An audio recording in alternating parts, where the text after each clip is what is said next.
할렐루야, 주님을 찬양합니다. 우리 주님의 은혜와 평강이 넘치기를 빕니다. 지난주에는 제가 CTI 강의가 있었습니다.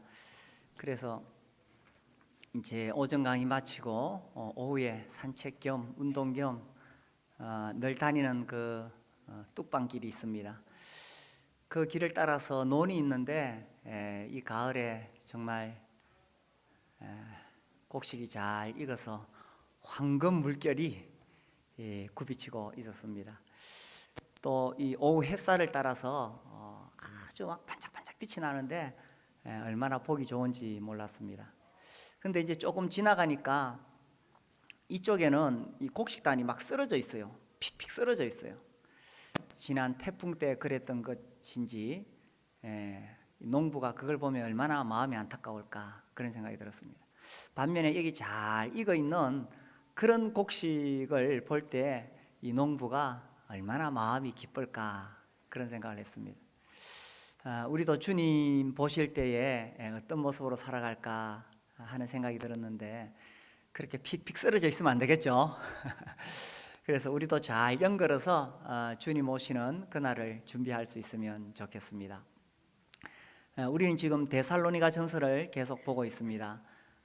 이 데살로니가 교회는 환난 중에서 이제 세워진 지 얼마 안 되는 교회입니다. 바울이 지금 고린도로 내려와서 데살로니가에 이렇게 편지를 보내고 있지요.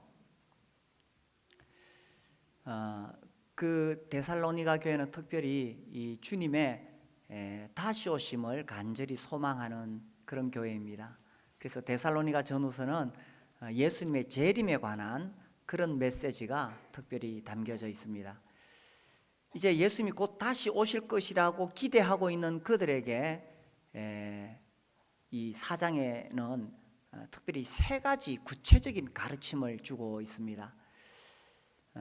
바울의 서신이 전반부는 주로 교리적인 것을 나누고 후반부는 구체적인 이 지침을 나누고 있는데 이제 4장에 들어가서 예수님의 재림을 기다리는 그들에게 이 세 가지 구체적인 것 하고 있습니다. 그래서 이 바울이 그동안 그 3장까지는 데살로니가에 어떻게 교회가 세워졌는가, 그 환난 가운데서 그들이 어떻게 믿음 가운데 서 있는가 하는 것을 되돌아보면서 쭉 회고했지요. 그리고 이제 4장에 들어가면은 4장 1절에서 그러므로 형제들아 우리가 끝으로 주 예수 안에서 너희에게 구하고 권면하노니, 이 구하고 권면한다는 표현은 정말 간절한 마음으로 너희에게 간청한다 그런 뜻입니다. 너희가 마땅히 어떻게 행하며 하나님을 기쁘시게 할 수 있는지를 우리에게 배웠으니, 그래서 어떻게 하나님을 기쁘시게 할 수 있는가 하는 것을 배웠는데 곧 너희가 행하는 바라 지금 잘하고 있다. 그러면서 1절에 덧붙이기를 더욱 많이 힘쓰라. 지금 잘하고 있는데 더욱 많이 힘쓰라는 것입니다. 이것이 이제 목자의 마음, 교사의 마음, 또 목회자의 마음이죠. 성도들이 잘하고 있는데 더 잘하라고 계속 같은 내용을 반복해서 이야기하는 것이 목자, 교사, 목회자의 마음입니다. 사실 저도 뭐 설교하는 내용 10년, 20년, 제가 27살부터 설교했으니까 오래됐죠. 그 전에부터 들어왔던 분들은 뭐 특별한 게 없습니다. 그러나 우리가 성경 말씀 같은 내용 잘하고 있을지라도 또 더 잘하라고 계속 반복해서 그렇게 이야기하는 것입니다. 더욱 많이 힘쓰라, 더욱 많이 힘쓰라. 그래서 이 데살로니가 성도들을 향해서 바울이 어떻게 하나님을 기쁘시게 하는 삶을 살 수 있느냐, 이것은 어떤 율법주의를 이야기하는 것이 아닙니다. 우리가 예수님의 은혜로 구원을 받지요. 나의 공로로 내가 어떤 자격을 갖추어서 구원받는 것이 아니라 하나님께서 은혜로 나를 구원해 주셨습니다. 그래서 우리는 이제 내가 열심히 노력해서 하나님께 인정받기 위해서가 아닙니다. 하나님 이미 우리를 사랑하시고 우리를 인정해 주셨어요. 다만 우리를 구원해 주신 그 하나님을 어떻게 하면 더 기쁘시게 할 수 있을까?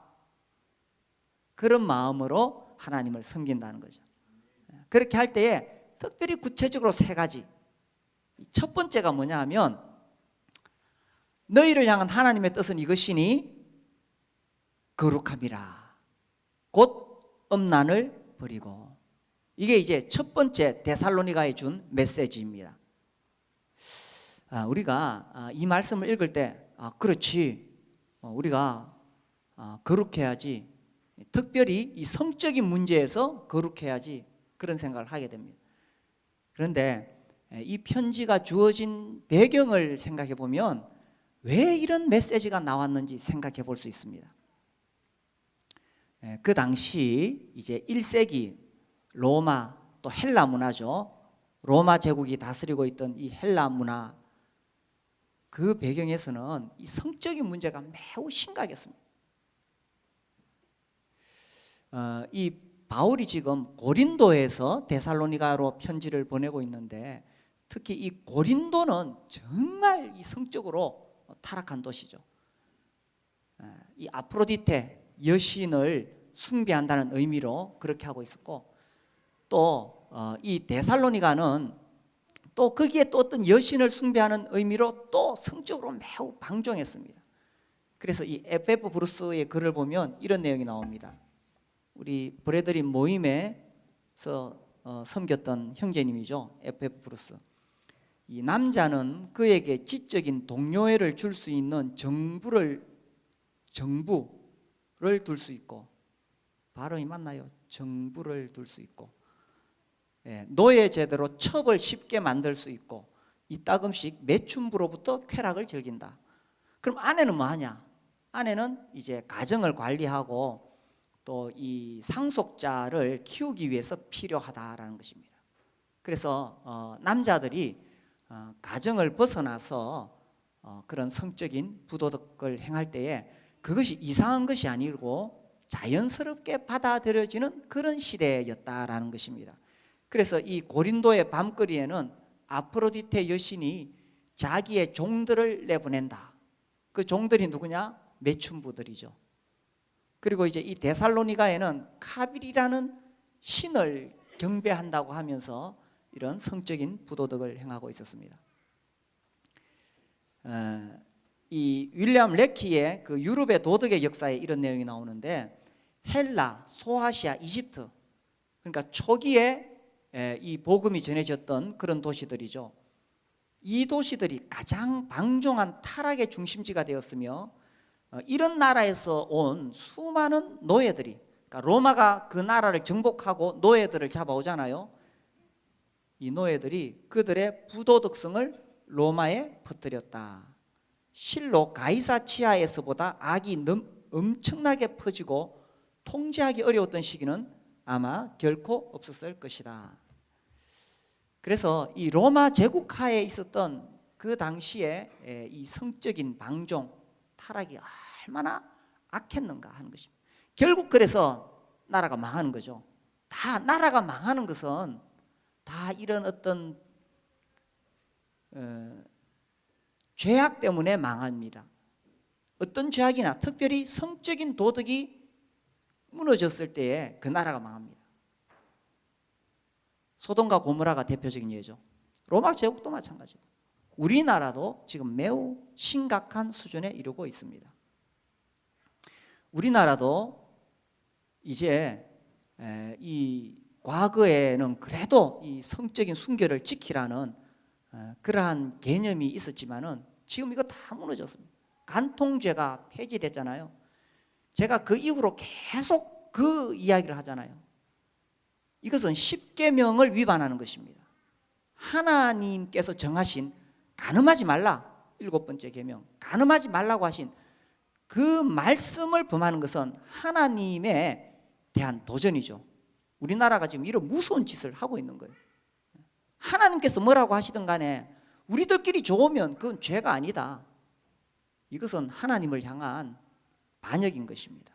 심지어 지금 이 동성애가 합법화되려고 계속 되고 있습니다. 이 동성애 문제는 우리 교회에서 계속 강조하고 있습니다. 이게 왜 수많은 다른 죄들 많은데 왜 동성애를 자꾸 지적하느냐? 하나님이 가장 싫어하는 악한 죄 중에 하나가 이 성적인 문제 그리고 교만입니다. 제가 성경을 읽어보니까 하나님 제일 싫어하는 게 두 가지예요. 성적인 범죄와 교만. 망하는 지름길입니다. 망하고 싶으면 이 길로 가면 바로 망합니다. 근데 특별히 동성애는 이게 이제 차별금지법이 통과되면 예수님만이 구원이다라고 전도할 수 없는 거예요. 그래서 우리가 동성애 문제를 계속 이야기하는 것은 이 영국과 같이 이것이 통과되고 나면은 복음을 전할 수가 없는 거예요. 그래서 다른 어떤 죄와 비교할 수 없을 만큼 심각하기 때문에 우리 교회에서 이걸 계속 이야기하고 있는 것입니다.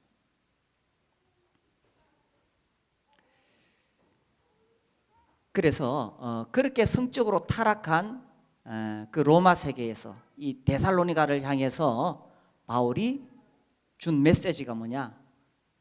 너희를 향한 하나님의 뜻은 이것이니 너희의 거룩함이다. 자, 성경을 한번 볼까요?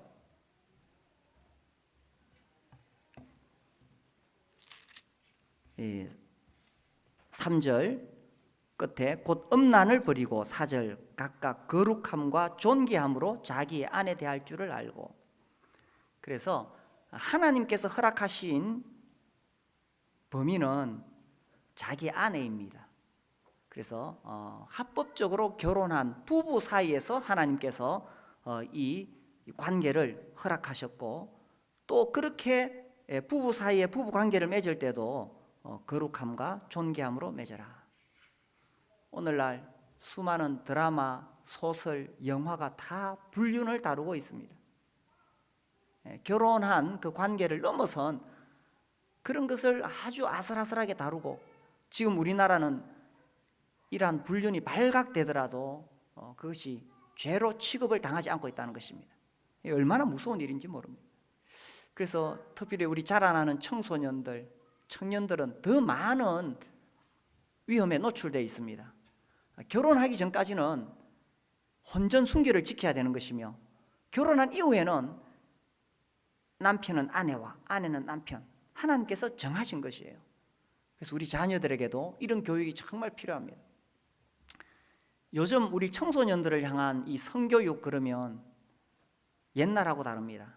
옛날에는 이제 결혼하기 전까지 순결을 지켜라, 이것이 청소년 성교육이었는데, 요즘 청소년 성교육은 어떻게 피임을 하는가 이런 거 가르쳐 주더라고요.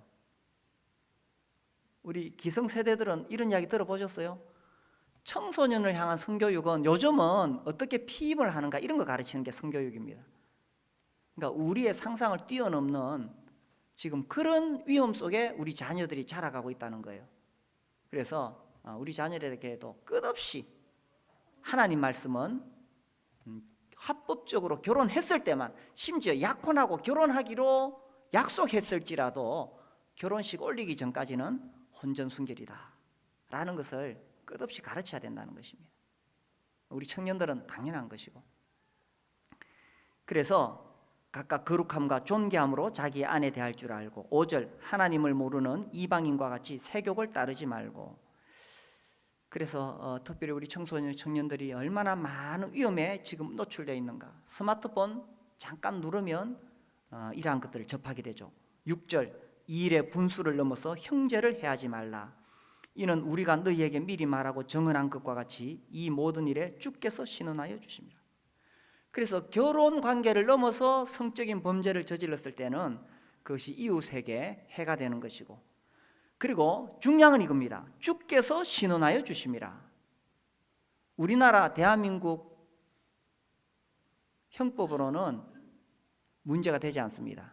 그러나 하나님께서 이 문제를 다루신다는 것입니다. 우리가 성경을 읽어보면 이것이 얼마나 심각한가를 계속 이야기하고 있습니다. 이 단순히 육체의 관계로 끝나는 것이 아니라 영혼이 얽매이기 때문에, 그리고 결국은 주님이 이 문제를 지적하시기 때문에 주께서 신원하여 주심이라. 7절 하나님이 우리를 부르심은 부정하게 하심이 아니요 거룩하게 하심이니. 그래서 하나님께서는 우리가 거룩한 그러한 결혼 관계를 유지하기를 원하십니다. 그러므로 저버리는 자는 사람을 저버림이 아니요 너희에게 그의 성령을 주신 하나님을 저버림이니라. 하나님 우리에게 성령을 주셨는데 우리가 이런 성적인 죄를 저질렀을 때는 우리 안에 계신 성령님을 모욕하는 것이다 하는 것입니다. 그래서 하나님께서 분명히 이렇게 명하셨기 때문에 교회는 이것을 계속 가르쳐야 됩니다. 그리고 하나님 말씀을 벗어나서 범죄했을 때는 교회적으로 징계가 있다는 사실입니다. 이런 말씀을 좀 드릴 필요가 있겠습니다. 고린도전서 5장을 보시면요, 고린도전서 5장에 여기 음행에 대한 죄가 나오고 있습니다. 그리고 이 5장이 끝나는 무렵에 11절에 보시면 11절 이제 내가 너희에게 쓴 것은 만일 어떤 형제라 일컫는 자가 음행하거나 음행이 나오죠. 탐욕을 부리거나 우상 숭배를 하거나 모욕하거나 술 취하거나 속여 빼앗거든 사귀지도 말고 그런 자와는 함께 먹지도 말라 함이라. 그런 사람하고는 사귀지도 말고 밥도 같이 먹지 말라. 12절 밖에 있는 사람들을 판단하는 것이야 내게 무슨 상관이 있으리오마는. 그러니까 안 믿는 사람들이 음행을 하거나 어떻게 하거든 뭐 그거야 우리가 상관할 바가 아니다. 그러나 교회 안에 있는 사람들이야 너희가 판단하지 아니하랴. 혹 우리 형제 자매 가운데 이런 음행의 죄를 저지르면 어떻게 하냐. 13절 밖에 있는 사람들은 하나님이 심판하시려니와 이 악한 사람은 너희 중에서 내쫓아라. 출교하라는 거죠. 무서운 말씀입니다. 우리 교회 안타깝게도 이런 일이 있었습니다. 그래서 교회적으로 징계를 내릴 때에 어떤 분이 물었어요. 아니 그것은 개인적인 가정사가 아닙니까? 교회가 그 가정사에 관여합니까? 이렇게 물어서 제가 이 말씀을 소개를 했습니다. 분명히 고린도전서 5장 13절에 이 악한 사람은 너희 중에서 내쫓아라. 언제까지? 그가 회개하고 돌아올 때까지. 제가 수시로 이 카톡을 보냅니다. 빨리 회개하고 돌아오라고. 앞으로 정말 교회에서 정말 이런 일이 절대로 있어서는 안 되겠지요. 그래서 사실 이 문제에 대해서 분명하게 미리 이 교회에서 가르칠 필요가 있다고 생각이 되어집니다. 그래서 하나님 말씀에서는 이 문제를 분명하게 교회적으로 다룰 것을 이야기하고 있습니다. 우리 그 뒤에 6장을 보시면 6장 18절 음행을 피하라. 사람이 범하는 죄마다 몸 밖에 있거니와 음행하는 자는 자기 몸의 죄를 범하느니라. 다른 죄는 몸 밖으로 짓지만 음행은 몸에 죄를 짓는 것이다. 근데 몸에 죄를 짓는 것이 왜 문제가 되느냐? 19절 너희 몸은 너희가 하나님께로부터 받은 바 너희 가운데 계신 성령의 전인 줄을 알지 못하느냐? 너희는 너희 자신의 것이 아니라. 이제 우리가 예수님 믿으면 내 안에 성령님께서 오시기 때문에 다른 죄도 물론 지어서는 안 되지만 특별히 음행의 죄는 내 안에 계신 성령님을 모시고 죄를 짓는 것이기 때문에 더 큰 죄가 된다는 것입니다. 20절 값으로 산 것이 되었으니 그런즉 너희 몸으로 하나님께 영광을 돌리라. 우리 주님께서 피 흘려 십자가에서 죽으심으로 우리 몸을 사셨기 때문에 그리고 성령께서 우리 안에 계시기 때문에 특별히 음행의 죄는 더 심각하다라는 것입니다. 그래서 하나님의 뜻은 거룩합니다. 이 데살로니가 교회를 향해서 바울은 그 당시에 이것은 큰 죄가 아니었어요. 그 당시는 이 로마 세계는 자기 아내 외에 아까 말씀드렸듯이 정부를 두거나 혹은 매춘부와 만나고 또 노예 첩을 두는 것이 그게 죄가 아니었어요. 그건 자연스러운 일이었습니다. 근데 그들을 향해서 바울이 강력하게 하나님의 뜻은 이것이니 너희의 거룩함이라 이렇게 말씀하셨던 것입니다. 오늘날 우리가 살아가는 시대도 마찬가지입니다. 앞으로 점점 더 이 문제가 심각할 것인데, 그때 우리가 예수 믿는 표가 어디서 나느냐? 너희의 거룩함이라. 그래서 하나님은 우리가 결혼한 가정 안에서 이러한 이 하나님 주신 이 성에 대한 것을 누릴 수 있도록 허락해 주셨습니다. 우리 잠언 5장을 보겠습니다. 잠언 5장에 보시면 성경 가운데 펴시면 잠언 5장이 나옵니다.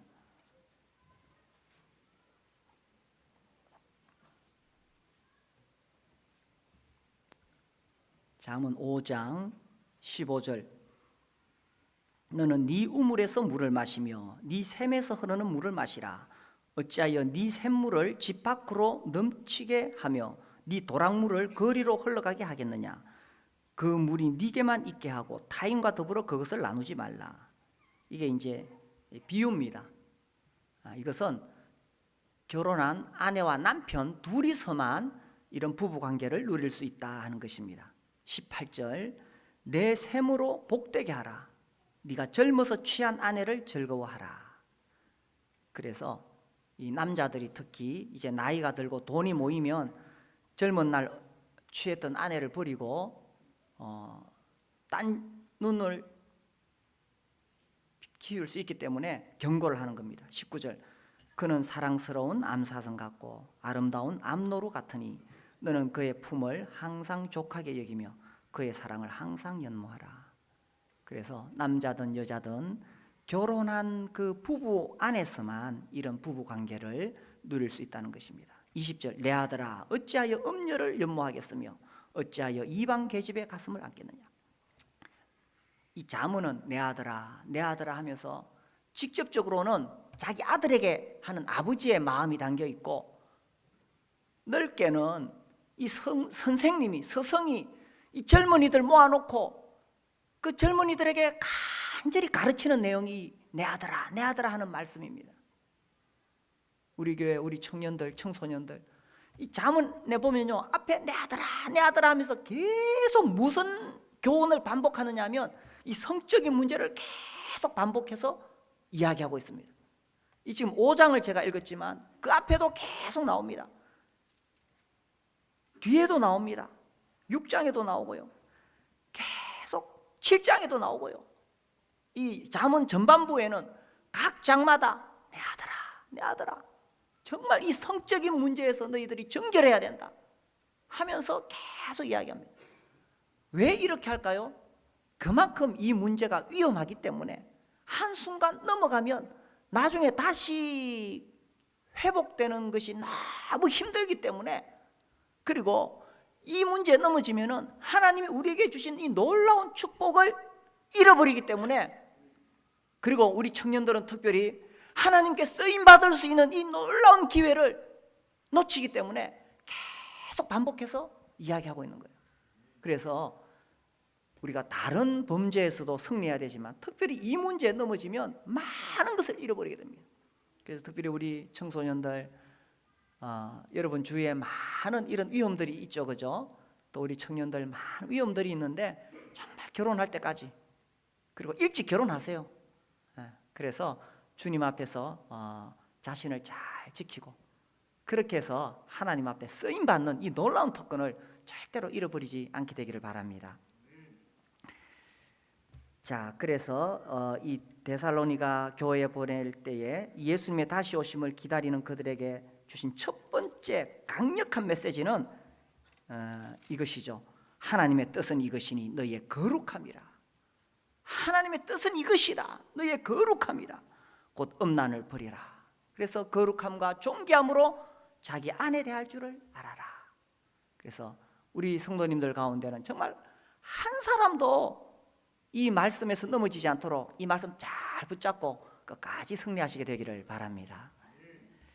자, 두 번째 메시지는 9절에 나옵니다. 형제 사랑에 관하여는 너희에게 쓸 것이 없음은 너희들 자신이 하나님의 가르치심을 받아 서로 사랑함이라. 너희가 온 마게도냐 형제에 대하여 과연 이것을 행하도다. 형제들아 권하노니 더욱 그렇게 행하고. 잘하고 있는데 또 그렇게 행하고, 이게 이제 설교자의 마음입니다. 잘하고 있을 때 더 잘하라고 계속 이야기하는 겁니다. 이 데살로니가 교회의 두 번째 강력한 메시지는 형제 사랑이죠. 이것의 중요성은 아무리 강조해도 지나치지 않다라는 것입니다. 교회가 세워지는 데는 이 복음의 진리, 하나님의 말씀을 기초로 세워지는데, 이 교회가 정말 따뜻하고 생명력이 있기 위해서는 정말 형제 사랑입니다. 이 형제 사랑이 식기 시작하면 교회는 메말라지고 화석화되기 시작합니다. 형식만 남고 그렇게 되어지죠. 근데 이 데살로니가 교회는 이 형제 사랑이 살아 있었어요. 잘 되었습니다. 특별히 형제 사랑이 언제 살아나느냐 하면, 이 데살로니가 교회가 환난 가운데 있었기 때문에 더욱 형제 사랑이 살아나게 되었던 것 같아요. 이 밖으로부터 외부로 환난이 오니까 내부적으로 똘똘 뭉치게 되었다는 것입니다. 이 교회를 세우는 것은 정말 형제 사랑입니다. 그런데 이 형제 간의 사랑이 있기 위해서는 그냥 뭐 가만히 있다고 사랑이 되는 것이 아니고, 내가 사랑한다고 고백해서 되는 것도 아니에요. 형제 사랑을 위해서는 꼭 물질이 투자돼야 됩니다. 내가 물질을 드려야 됩니다. 그리고 진짜로 시간을 투자해야 됩니다. 물질과 시간이 들여지게 될 때에 이 형제 사랑이 풍성해지게 되는 거예요. 그래서 같이 만나야 되는 거죠. 우리 교회는 매주마다 목장을 통해서 막연하게 나는 형제를 사랑합니다, 나는 교회를 사랑합니다, 그건 너무 막연한 이야기입니다.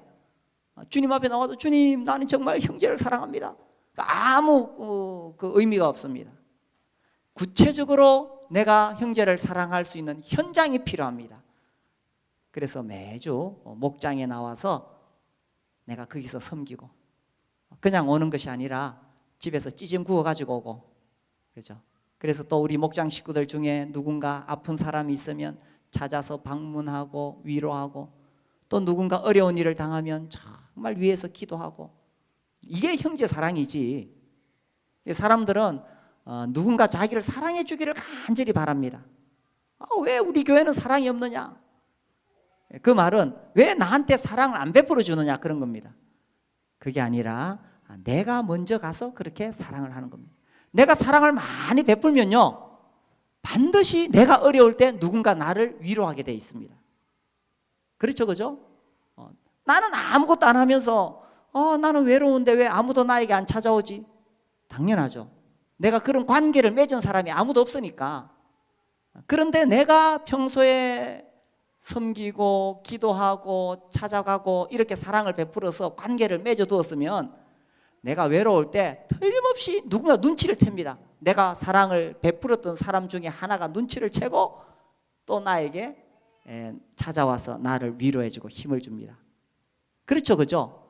우리 여기 형제자매님들 혹시 자기가 외롭다고 생각하는 분이 있습니까? 교회에 사랑이 없다고 생각하는 분이 있습니까? 우리 목장에는 왜 나를 생각해 주지 않지라고 생각하는 분이 있습니까?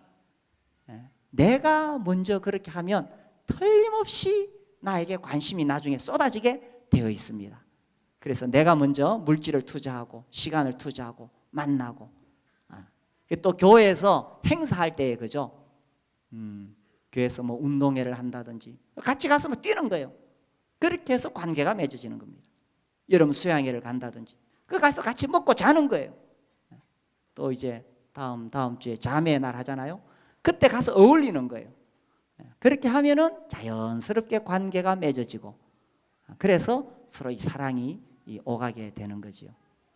그래서요, 신앙이라는 것은 나와 하나님과의 관계가 매우 중요하지만, 정말 나와 함께 이 길을 걸어갈 수 있는 사람들이 함께 있다는 것이 행복입니다. 이 신앙생활은 나 혼자 교회 와서 하나님께 예배드리고, 아이고 이제 내가 하나님께 할 일을 다 했습니다 하고 집에 돌아가는 게 신앙생활 아닙니다. 신앙생활은 형제와 함께 하는 것입니다. 그래서 성경을 쭉 읽어보면요, 나와 하나님과의 관계가 너무 중요하지만 꼭 함께 강조되는 것이 형제들과 함께 어울리고, 형제들과 함께 교제하고, 형제들과 함께 밥을 먹고, 형제들과 함께 공을 차고, 형제들과 함께 놀러 가고, 함께 자고. 그래서 이 교회가 사랑 가운데 세워지게 되는 거예요. 교회가 뭐냐? 교회에 대한 많은 교리적인 정의가 있습니다만은 제가 하는 교회에 대한 정의가 있죠. 혹시 기억나십니까? 제가 몇 번 말씀드렸는데, 교회는 함께 늙어가는 사람들이다.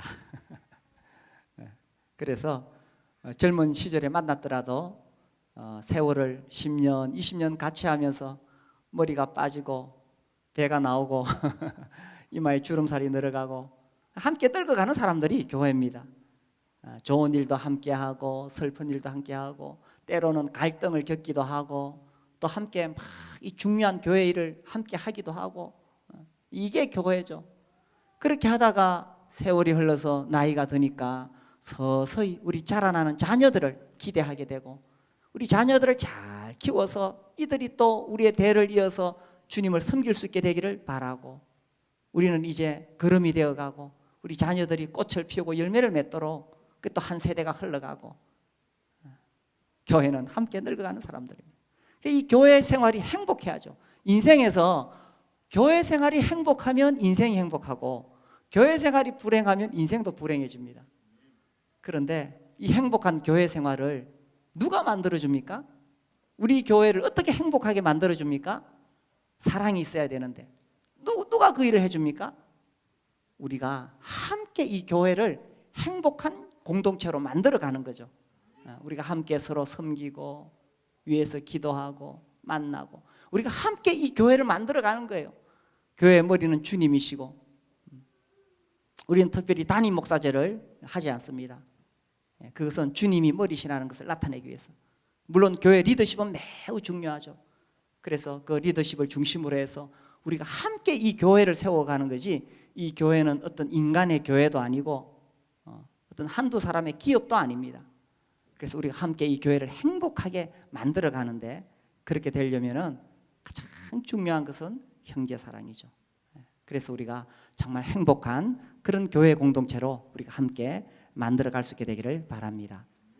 자, 세 번째 이 주신 메시지가 있습니다. 첫 번째는 뭡니까? 너의 거룩함이라. 두 번째는 뭡니까? 또 형제 사랑을 행하라. 그 다음에 세 번째는 11절에 보시면 또 너희에게 명한 것 같이 조용히 자기 일을 하고 너희 손으로 일하기를 힘쓰라. 이는 외인에 대하여 단정히 해강호 또한 아무 궁핍함이 없게 하려 함이라. 이 세 번째는 조용히 자기 일하기를 힘쓰라 하는 것입니다. 여기 보니까 조용이라는 표현이 있는데 왜 조용히 자기 일을 하라고 했을까요? 특별히 여기에 대한 다른 설명이 나타나 있지 않습니다. 제가 생각하기에는 조용이라는 표현은 이거 당연한 것이니까, 당연하니까. 또 한 가지 생각해 볼 수 있는 것은 이 배경이 주님의 재림을 지금 사모하고 있는 데살로니가 교회이기 때문에 그들이 약간 들떠 있을 수 있습니다. 예수님 이제 곧 오시는데 지금 우리가 사업을 새로 시작할 필요가 뭐 있습니까? 예수님 오시는 것을 기다리다가 예수님 만나는 게 중요하지 않습니까? 하면서 약간 들떠 있을 수 있을 거예요.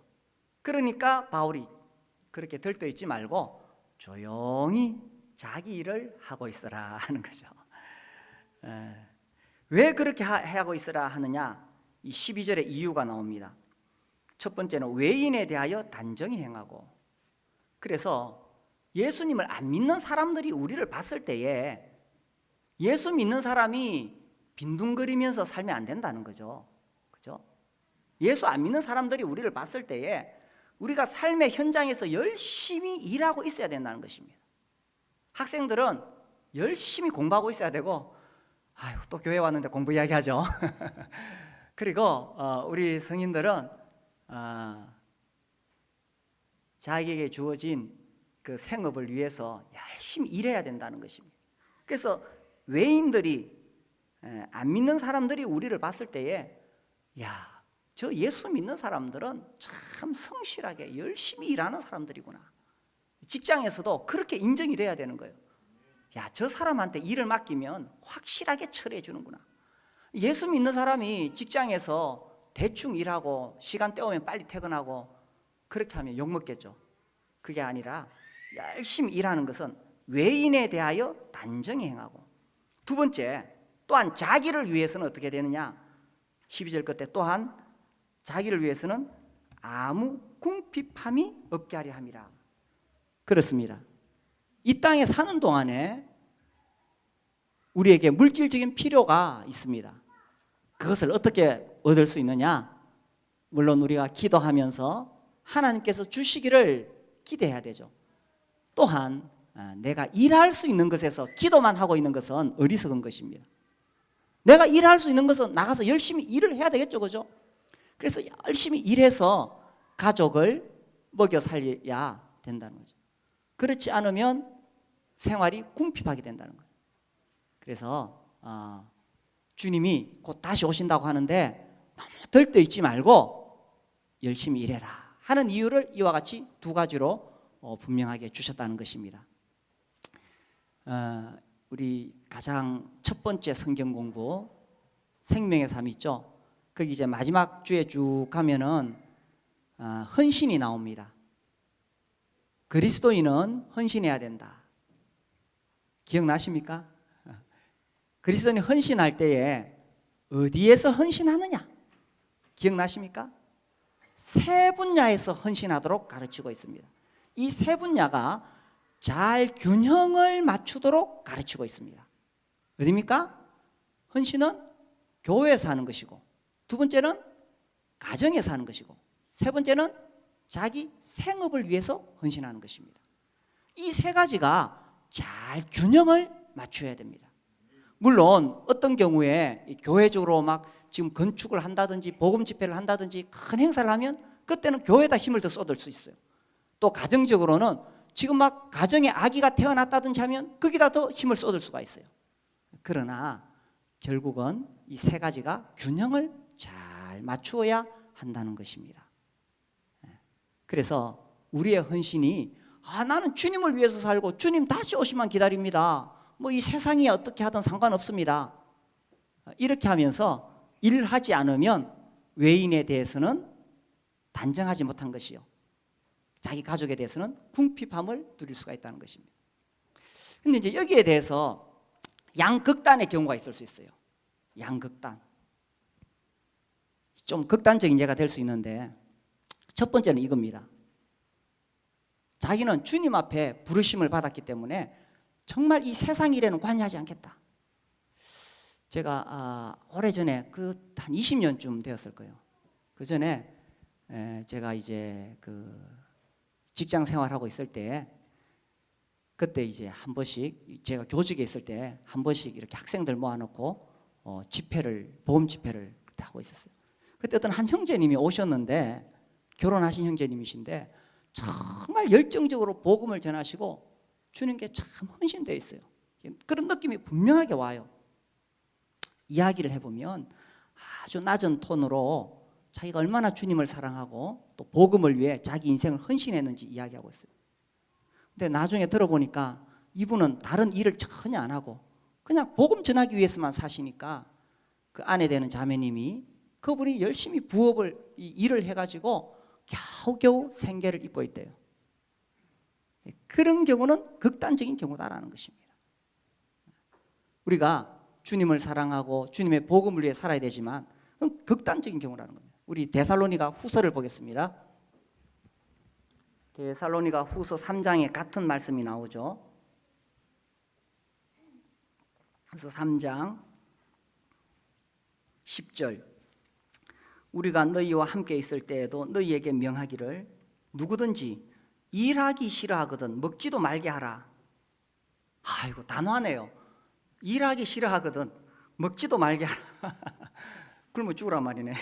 하였더니 우리가 들은즉 너희 가운데 게으르게 행하여 도무지 일하지 아니하고 일을 만들기만 하는 자들이 있다 하니 이런 자들에게 우리가 명하고 주 예수 그리스도 안에서 권하기를 또 어떻게 일하라고요? 조용히 일하여 자기 양식을 먹으라 하노라. 조용히 일하여.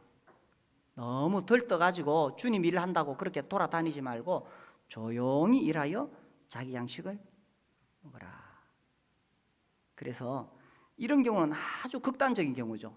그래서 이 데살로니가 교회에 바울이 분명하게 지침을 두고 있습니다. 그 다음에 또 다른 극단이 있습니다. 이 부분을 참 제가 조심스럽게 말씀드리고 싶은데, 어떤 경우는 이 자기 생업이 너무 중요해가지고 거기다가 모든 에너지를 다 쏟아버리는 거예요.